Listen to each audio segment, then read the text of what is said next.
Are we gonna get kicked out, folks? I don't know. So in this video, I'll be sharing why we got asked to leave public lands and the best tips for boondocking responsibly.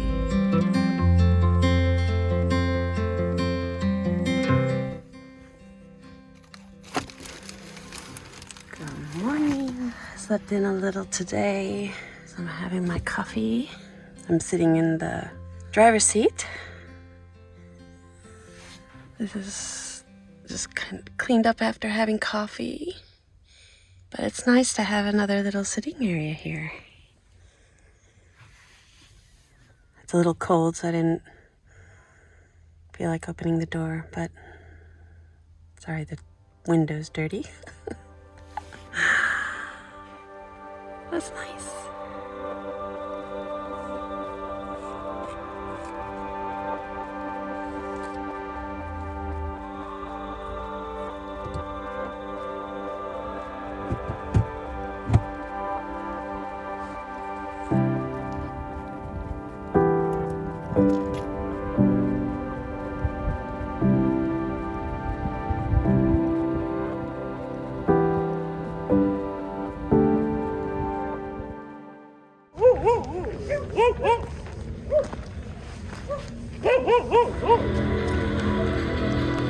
Tip number 1, be respectful of others.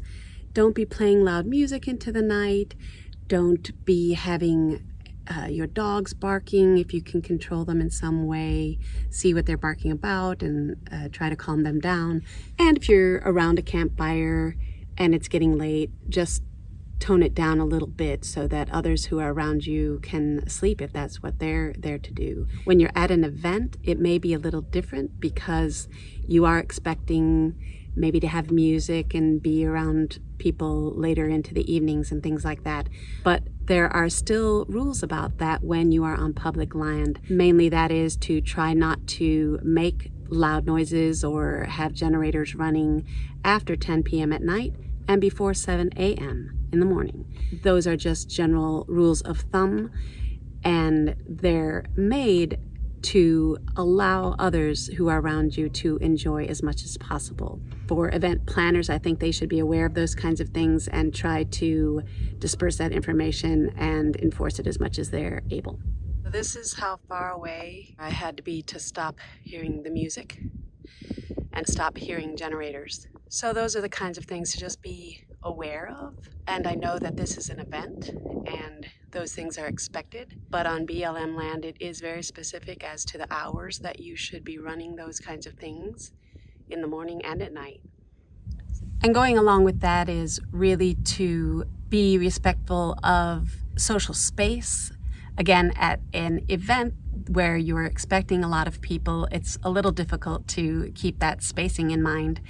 But even so, don't just walk through people's sites. Give a little bit of respect about how they're oriented and go around them if doors are open or things like that, so that they have privacy. Even when you are close together, you can have a semblance of being respectful of people's privacy. And even when you're in a larger event, sometimes you're there with a group and you'd like to have your moments of either eating together or talking together that doesn't involve the larger group. It's just a good rule of thumb to wave, walk by, and if you're invited in or waved in, come in. And if you're not invited to the space to sit down, it may just be that they're having a moment where they would like to be within their group. And then maybe you catch up with them at a later time.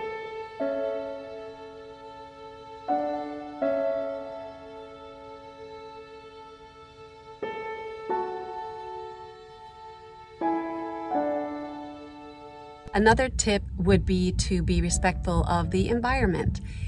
In some areas, like the desert, plants take a long time to grow. It's a very fragile environment. So you want to be respectful that those native plants and even shrubs in the desert can take a long time to grow. You wouldn't want to do anything that would unnecessarily harm the environment in any way.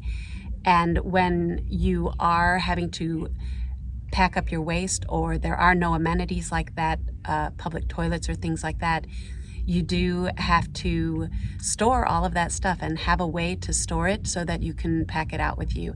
And it isn't that difficult. It may sound gross, but if you have bags that are made for that, or a bucket that you store that has a really good closed lid, it's going to be fine for the 5 days, 10 days, 14 days that you are out, if you know how to store it properly. And then when you get to a dump station, you can dump it at a dump station in a proper way. That goes for dogs' waste and things like that. It's a lot, but it's doable, and it's something that you have to plan for if you're going to do this kind of thing, especially when there are no vault toilets or anything around. Sometimes those are provided, but when they are not, you really have to have a plan for that kind of thing. And whenever we're around a site, or I'm around a site, and we see things that need to be picked up, like look at this.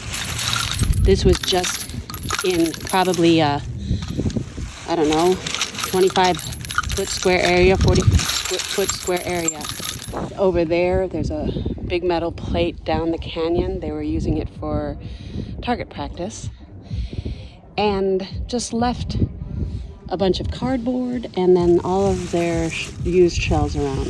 So if you're going to do that kind of thing, great, but pick up after yourself. And so there was actually somebody who might want to use these for art, but otherwise we will dispose of them properly somewhere. I tend to pick up garbage if I find it around as well, to pack out with me, because it is a privilege to be on these public lands, and it takes all of us doing our part to keep them beautiful and enjoyable to everybody.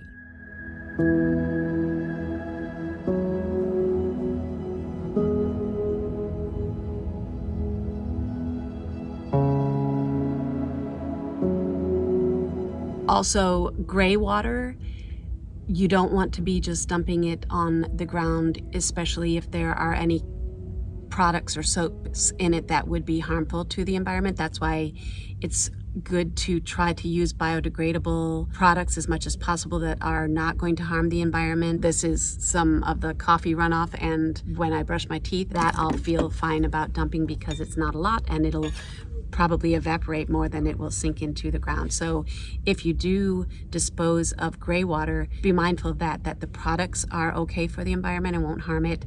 And if you pour it out in small amounts so that it will evaporate more than it will sink into the soil. Rule of thumb, if you have a large tank, don't just dump it somewhere. Go to designated sites to dump them, and you plan for that as well. You know what your storage limits are, and you should be out before those storage limits are to a point where you have to dump them. So even with campfire sites, if you can, when you leave, just disperse the rocks again, and really leaving no trace means try to make it look as natural as it was when you found it. This is what our campfire ring looks like. We just took rocks from the surrounding area and made it like this. But then when we leave, we'll just disperse these out around where they go and cover up the ash, disperse the ash a little bit. So that'll be good for the ground, but it will make it look like nobody was here.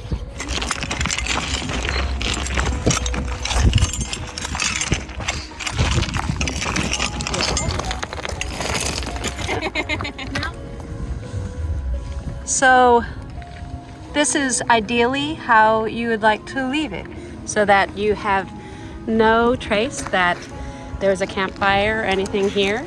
And with time, all the ashes will just be dispersed through wind and rain.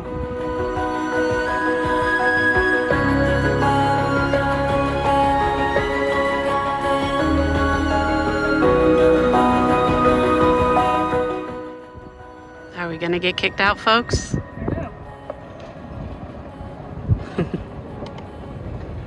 Another thing is to be respectful of the park rangers and those who are managing those national areas and public lands. In this case, we were asked to leave, and I was wondering how they would enforce everybody leaving, but when word got around, everybody was respectful and started packing up pretty much right away and heading out to a new location. That is something that you really have to respect. You are on public lands, but at the same time, there are rules and laws about that, and I will try to leave something, if I can find it, in the link below for those kinds of things as well. In this case of Skooliepalooza, I believe that they failed to get the required permit when there is a certain number of people that are going to be gathering at what they would call an event, and there are other rules associated with that.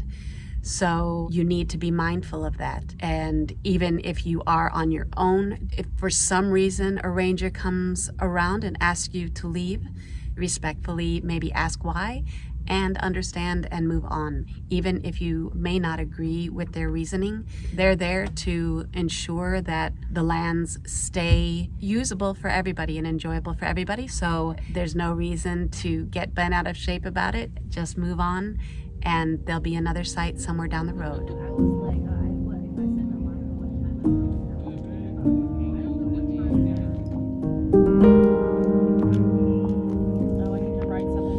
You also want to be respectful of stay limits. In most areas, that's 14 days, and then you have to move on, I believe, at least 25 miles away from where you are. And the reason for that is so that others can enjoy the space that you are enjoying, and they don't want people to just move into an area and stay there for unlimited amounts of time. So be respectful of those stay limitations, and there's plenty of other areas to enjoy just miles down the road that is just as beautiful and even maybe more beautiful than you are. So it's good to explore those and enjoy the different areas.